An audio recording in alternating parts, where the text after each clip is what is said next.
Hello students. तो आज हम लोग इलेक्ट्रोस्टैटिक्स में electric field due to disc पढ़ने वाले हैं। तो what is the electric field due to disc? तो सबसे पहले अगर हम बात करें तो ये जैसे हमें डिस्क दे रखी है, तो हमें इस डिस्क की वजह से बताना है कि यहाँ पर ओ पर इलेक्ट्रिक फील्ड कितनी होगी। तो ओ पर इलेक्ट्रिक फील्ड अगर हमें बतानी है तो हम क्या कर सकते हैं, एक डिस्क में एक स्मॉल पोर्शन ले सकते हैं रिंग का। तो इस डिस्क में हमने एक स्मॉल पोर्शन ले लिया रिंग का, और उस रिंग की वजह से हमने कैलकुलेट किया कि वहां पर ऊपर इलेक्ट्रिक फील्ड कितना होगा। तो सबसे पहले हमने इस रिंग की वजह से इलेक्ट्रिक फील्ड कैलकुलेट किया। उसके बाद जब हम इंटीग्रेट करेंगे तो हम पूरी की पूरी डिस्क से बता सकते हैं कि नेट इलेक्ट्रिक फील्ड कितना होगा। तो यहाँ पर हमने एक रिंग कंसिडर की। अब रिंग की अगर हम बात करें तो यहाँ पर इसकी रेडियस आर के बराबर है, तो ये जो लेंथ है इसकी वो कितनी हो जाएगी, 2 पाई आर। और डी आर इसकी थिकनेस है। तो इस रिंग में टोटल चार्ज कितना होगा वो हम बता सकते हैं कि ये जो स्मॉल सी रिंग है, यहाँ पर हमने ये डिस्क कंसिडर किया, और डिस्क में हमने ये स्मॉल सी रिंग कंसिडर करी कि स्मॉल सी रिंग में ये कितना, स्मॉल सी जो रिंग है उसमें कितना इलेक्ट्रिक फील्ड होगा। तो स्मॉल सी रिंग के कारण से हम बता सकते हैं कि ये इलेक्ट्रिक फील्ड कितना होगा। तो यहाँ पर अब अगर हम बात करें तो अब यहाँ पर बच्चों अगर हम बात करें तो सबसे पहले हम बता सकते हैं कि यहाँ पर इलेक्ट्रिक फील्ड की जो वैल्यू है वो कितनी हो जाएगी। अगर इसका डी क्यू चार्ज ले तो यहाँ पर इसकी जो डेंसिटी है वो सिग्मा है। सिग्मा है और हम लेंथ मान सकते हैं 2 पाई आर और थिकनेस है डी आर। तो ये चार्ज आ सकता है डी क्यू, कि डी क्यू कितना हो जाएगा, इसकी 2 पाई आर लेंथ है और डी आर इसकी थिकनेस है, तो सिग्मा। तो D Q is equal to sigma, sigma इसका सरफेस चार्ज डेंसिटी है, सिग्मा इसकी सरफेस चार्ज डेंसिटी हो जाएगी, 2 पाई आर इसकी लेंथ होगी, डी आर इसकी थिकनेस होगी। तो इसका चार्ज आ जाएगा कि हमने टोटल चार्ज कितना ले लिया, D Q which is equal to sigma जो है surface charge density 2 pi R D R.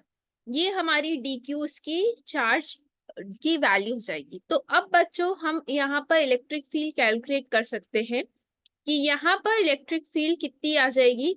जब हम यहाँ पर कैलकुलेट करेंगे तो एक सेकेंड, हाँ, तो अब अगर हमने यहाँ पर कैलकुलेट करी तो यहाँ पर इलेक्ट्रिक फील्ड हमने यहाँ पर जो आएगी, हमें पता है कि एक रिंग की वजह से जिसकी रेडियस आर है उसकी वजह से हम इलेक्ट्रिक फील्ड लिख सकते हैं कि इसकी वजह से जो ये एक रिंग है उसकी वजह से इलेक्ट्रिक फील्ड कितनी होगी, K D Q X upon R square plus x square to the power 3/2।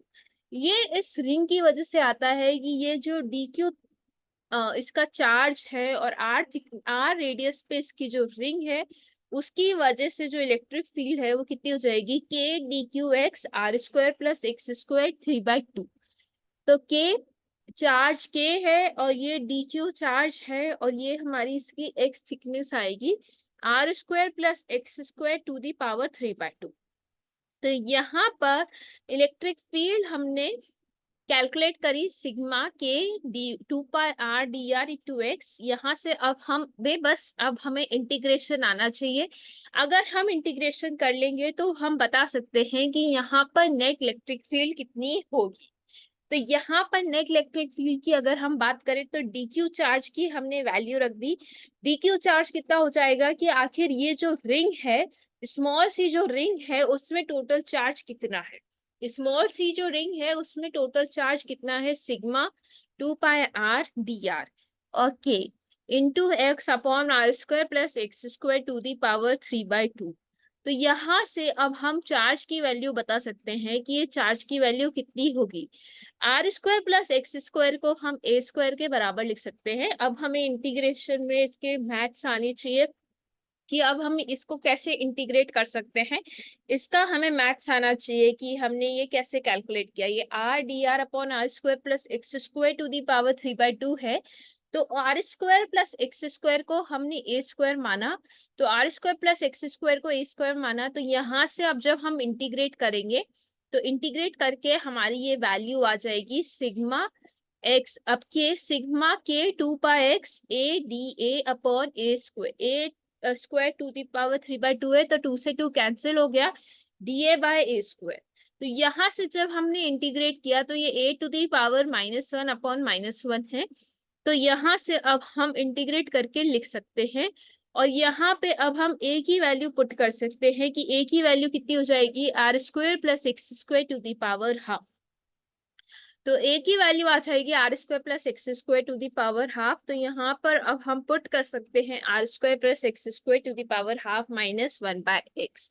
तो ये हमारी नेट इलेक्ट्रिक फील्ड आ जाएगी इस डिस्क के कारण से, कि ये जो इलेक्ट्रिक फील्ड है ये इस डिस्क के कारण से कितनी रहेगी। आई होप बच्चों आप लोगों को ये समझ में आया होगा कि हमने ये इलेक्ट्रिक फील्ड इस डिस्क की वजह से कैसे कैलकुलेट करी। यहाँ पर हमने एक रिंग कंसिडर किया, और रिंग कंसिडर करके हमने इस रिंग की जो नेट इलेक्ट्रिक फील्ड थी ऊपर, उसको पूरा ओवरऑल इंटीग्रेट कर दिया। तो जब हमने ओवरऑल इंटीग्रेट कर दिया तो यहाँ से नेट हमारी इलेक्ट्रिक फील्ड आ गई कि नेट ओवरऑल इलेक्ट्रिक फील्ड कितनी रहेगी। आई होप आप लोगों को समझ में आया होगा। आपके जो भी कोई डाउट्स हैं you can write in the comment section. Thank you.